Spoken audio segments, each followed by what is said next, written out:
Olá pessoas, vamos de mais um vídeo que tem 20 minutos, como vocês podem ver. Alguém tinha pedido para eu fazer um vídeo mais longo, contar mais alguma coisa, casos da vida e etc. Eu vou dividir então, separar esse tempo da narração em duas partes. A primeira eu vou falar sobre o desenho, né, que talvez interesse também boa parte de vocês, obviamente. Depois eu falo de outras coisas. Bom, já que são 20 minutos, né, vamos dividir bem igualzinho. Como vocês talvez consigam enxergar bem no cantinho preto, é um pedaço do notebook.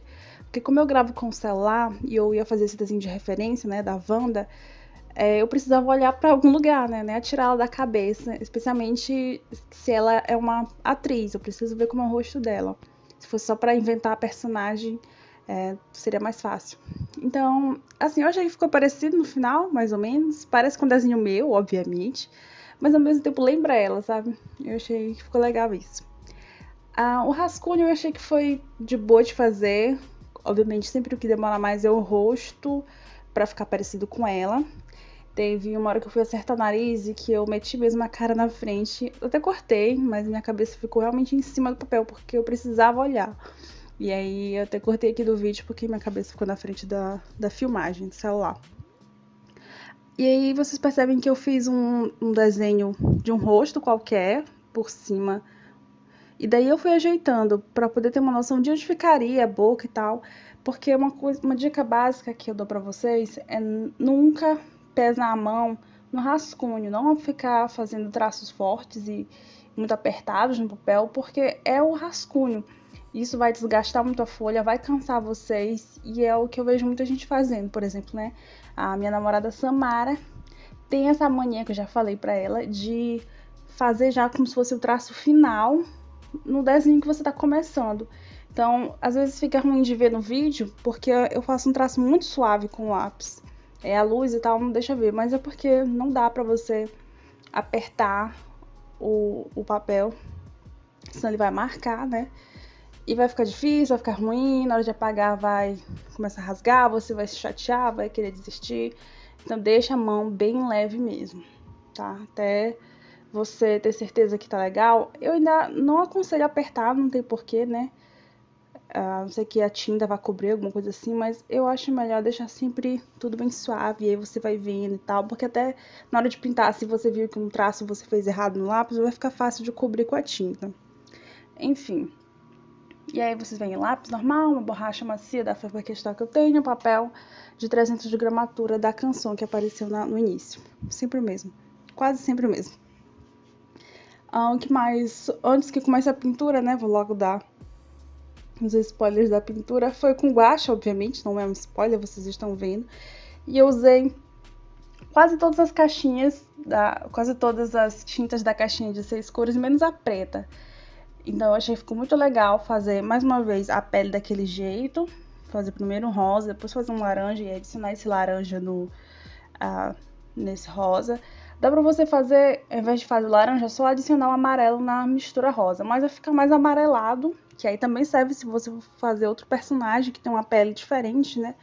Dá certo. Enfim, o legal é isso.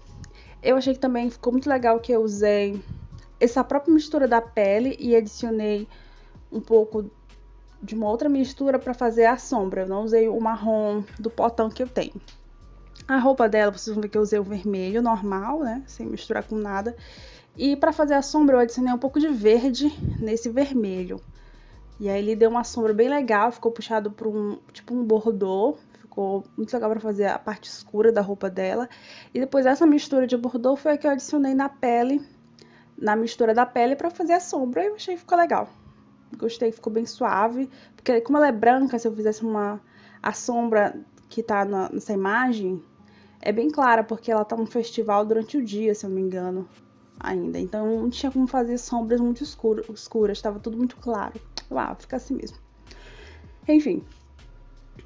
E daí, com essa mistura, a mistura do vermelho, na verdade, foi a que eu usei pra fazer o preto, a parte bem preto não, mas a parte bem escura, né? Eu adicionei um pouco mais de verde e aí ficou bem mais escuro e eu usei pra fazer as partes mais escuras ainda, nem usei o preto. cabelo dela é um laranja normal, vocês vão ver que eu vou usar lápis de cor para definir mais. Lápis de cor é um bom aliado, especialmente os da Bic, eu acho, porque eles são bem duros, não são muito macios, então eles não deixam muita marca de lápis no papel. Até que com o guache isso não faz muita diferença, porque como o guache cria uma camada muito forte em cima do papel, dá pra você usar um da Faber-Castell mesmo, que ele até tem mais pigmentação. Eu acho que o da Bic é melhor para quando é aquarela. O que mais eu posso falar dessa pintura? A mão dela acabou cortando o vídeo, porque o celular, para ficar bem próximo da imagem, do papel, acabou que não consegue pegar, né, o tamanho todo. E aí vai ficar desse mesmo jeito. Bom, a pintura vai começar, enfim, já dei bastante spoiler do que vai ser. Os olhos dela eu acho que são azuis, né? Eu misturei um azul com verde, depois eu pintei de azul com lápis de cor, porque eu não tinha certeza, eu não sabia. E aí, e pra mim, gente que tem o olho verde ou azul é quase a mesma cor, sabe? Eu não consigo ver diferença, a não ser que seja bem um ou outro. Mas eu achei que dá pra passar, dá pra aceitar. É a minha leitura da Wanda. Às vezes a gente quer se prender a representar fielmente aquilo que você está desenhando, ao invés de pensar que você vai fazer uma releitura, vai fazer a sua versão. Então, se ela, a Elizabeth Olsen, como Wanda, fosse um desenho meu, assim é como ela aparenta, sabe? É isso que você está fazendo, é um desenho seu de tal pessoa, de tal personagem, não uma cópia, uma representação fiel desse personagem, é a sua interpretação. E aí, eu acho que é passível mudar, né? Possível e passível de mudanças, desde que não mudem um personagem, né? Porque aí já é demais, eu acho. Aí deixa de ser. Manter aquela essência, mas manter a sua essência ao mesmo tempo, entende? Enfim. Bom, estamos chegando à marcação dos 7 minutos aqui. E eu quero ver se eu adiciono alguma coisa sobre pintura que eu não tenha mencionado e que mudou bastante. Ah, sim, o guache branco. Ao invés de usar a caneta gel, eu lembrei que quando eu não tinha caneta gel, em gel branca, eu usava o próprio guache branco para fazer os brilhos. Eu vou fazer isso no final, tanto para vocês verem como dá certo, né? Para quem não tem uma caneta dessa, porque eu não acho ela muito barata, ela é R$10, sabe? Uma caneta R$10 eu acho caro. Lembrando que eu tô falando pro meu padrão, pro padrão de muitas pessoas, né? Então, nem todo mundo tem, é muito mais barato você comprar essa caixinha de R$4, que vem 6 cores, e porque você consegue fazer muita coisa. Inclusive ter o detalhe de branco com o próprio guache branco. Acho é bem legal, dá pra gente usar, quebra bastante gás, só você precisa de um pincel bem fino para poder fazer os detalhes. Ou então, muito cuidado com a mão, né? Que eu dificilmente consigo, porque minha mão treme demais. Pode não parecer, mas se eu for fazer um detalhe bem pequenininho, minha mão vai parecer que tá sendo assaltada, ela sozinha, tremendo horrores. Não sei porquê. Ai, que coisa. Enfim, as luvas dela, onde está a mão, não apareceu, né? Achei triste, porque eu achei que ficou um efeito legal na sombra e tudo mais. Mas a final sobre o desenho, antes de eu passar para os assuntos, é sobre os dentes. Dente que tá aparecendo, né, no caso dela, quando você quer fazer, o ideal mesmo é não marcar para não ficar uma coisa esquisita, a não ser que você queira esse efeito esquisito no desenho, né, que fica aquele dente cada dente marcado, sublinhado. O que minha mãe me ensinou há muito tempo a fazer é marcar o comecinho e depois o final, sabe? Não passar aquela linha para definir cada dente, porque isso deixa muito grosseiro. E vocês vão ver lá no final como é que ficou, realmente dá um efeito bem legal. Dá pra você ver todos os dentes, mas ao mesmo tempo não fica aquela coisa esquisita, sabe? Enfim. Bom, os outros assuntos que é pra você falar. Alguém já perguntado também sobre a questão do mestrado ou da graduação, porque eu tava enrolada nessas coisas e aí quem tá do lado de fora da situação, né, não entende exatamente o que tá acontecendo, ou o que aconteceu. Bom, eu comecei a cursar letras em inglês em 2013, na segunda metade, quando eu tinha 18 anos, né? E beleza, vim lá de Cururupu, vim morar na casa da irmã do meu pai, depois eu mudei para outra casa, depois eu voltei para Cururupu, depois a gente veio. Foram muitas mudanças, porque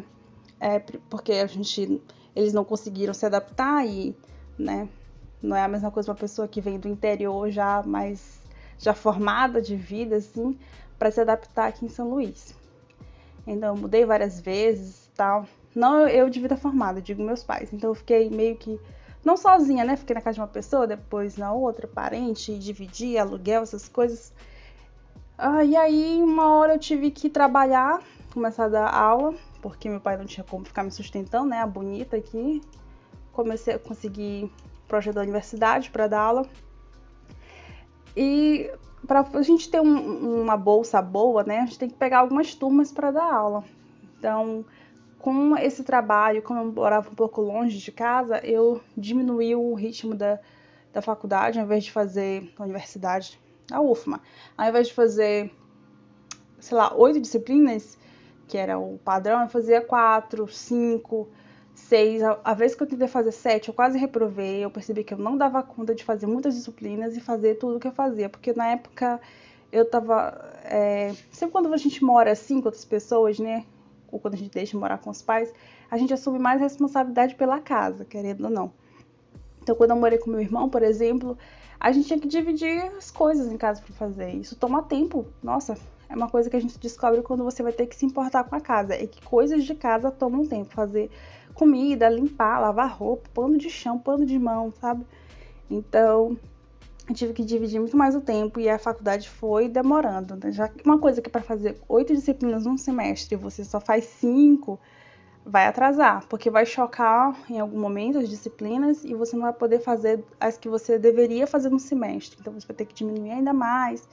Enfim, só sei que foi se arrastando, até que, por fim, em 2019, no final de 2019, eu tinha terminado todas as disciplinas, estágio, e ficou só para defender a monografia no começo de 2020.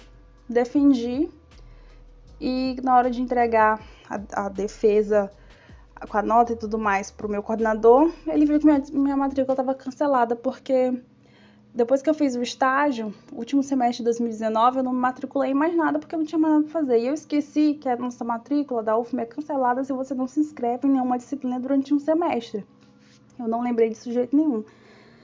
E aí, para tentar voltar essa matrícula, aí, como vocês sabem, né, 2020 teve a pandemia, tudo parou durante meses e tal, foi aquela loucura até conseguir reativar minha matrícula.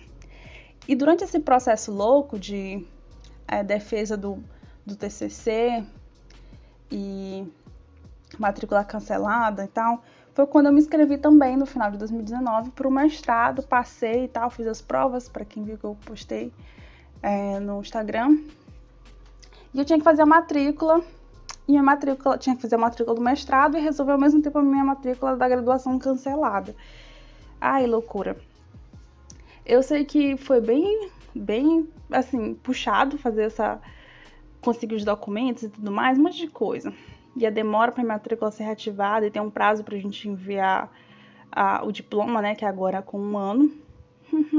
Que agora eu tenho, porque agora, 1 ano depois, né, do ano passado, 1 ano depois de ter definido a monografia, finalmente a colação saiu.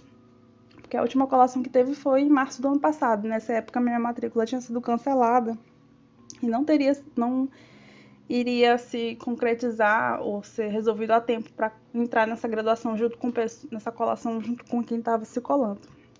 Então, eu ia ficar para a próxima colação quando tivesse, que acabou sendo online. Enfim, eu acho bom até do jeito que foi, porque eu tava sem dinheiro para gastar com aluguel de beca, de coisa de festa e tal, e eu me senti mal de não poder fazer cabelo, fazer unha, essas coisas para formatura, sabe? Sendo que estaria num ambiente com outras pessoas. Enfim, só sei que bom do jeito que foi. E agora eu tô aí fiz 1 ano do mestrado que eu tô fazendo, que é para formar assim, terminar, né, no próximo ano, em fevereiro, daqui a 1 ano também. É uma pesquisa que eu gosto bastante, porque é sobre a minha cidade, sobre as histórias supostamente de terror e tal, que as pessoas viveram lá do arquipélago de Maiaúda, Ilha dos Lençóis e tudo mais. E eu gosto muito dessa atmosfera de coisas sobrenaturais e das coisas da minha cidade também.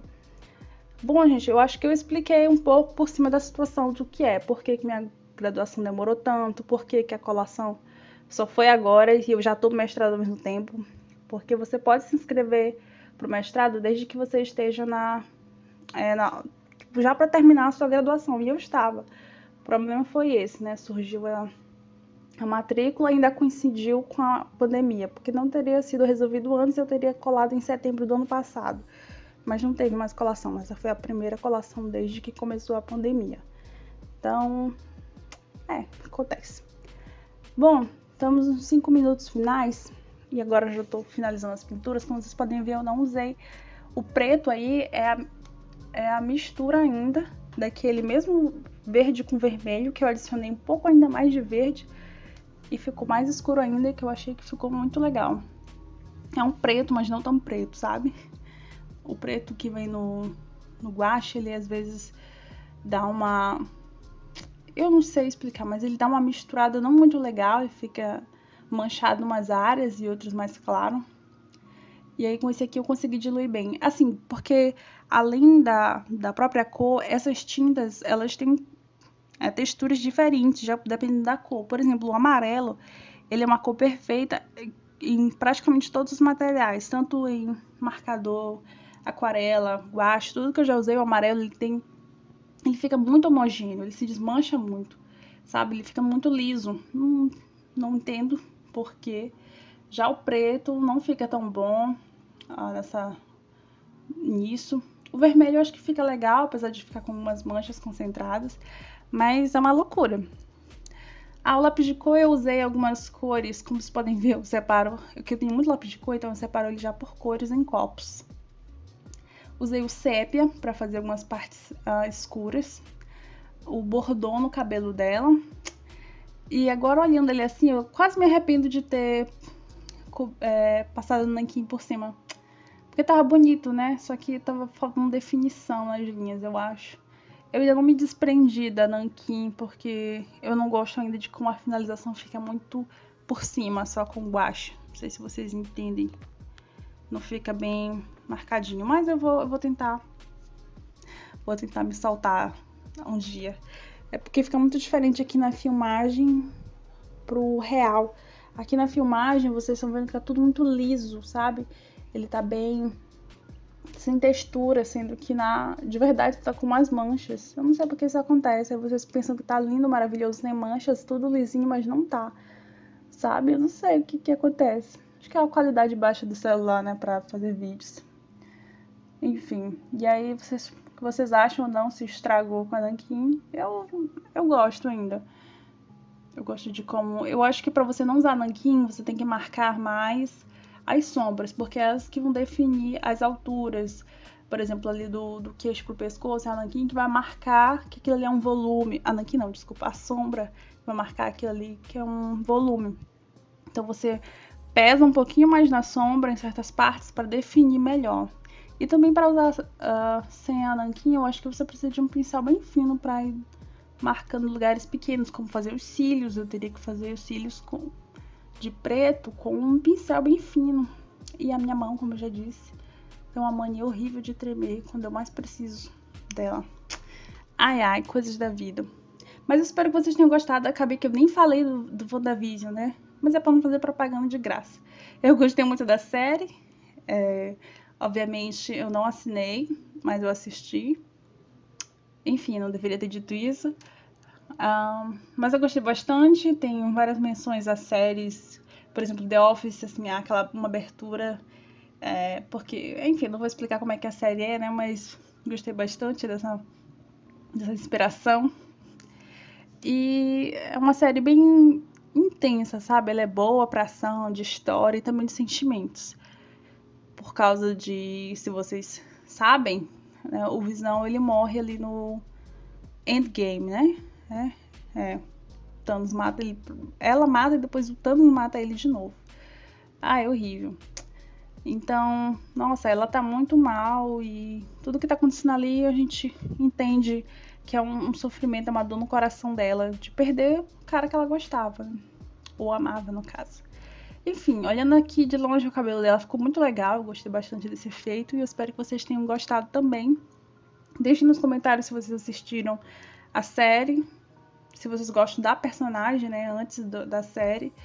da atriz, não sei, o que vocês acharam do desenho em si. Eu acho que lembra ela, mas ao mesmo tempo não é ela, sabe? Eu acho que a principal marca da Elizabeth Olsen é o nariz dela, que é bem um pouco... é empinado, né? É bem fininho. E eu ignorei isso e fiz um nariz do jeito que eu sempre faço. Mas sei lá, eu gostei, achei que ficou bonitinho. Vai ficar assim mesmo. É nóis. Ficar assim. Bom, então não se esqueçam de se inscrever se não são inscritos. Deixar um gostei e um comentário do que vocês acharam. Beijos e até a próxima.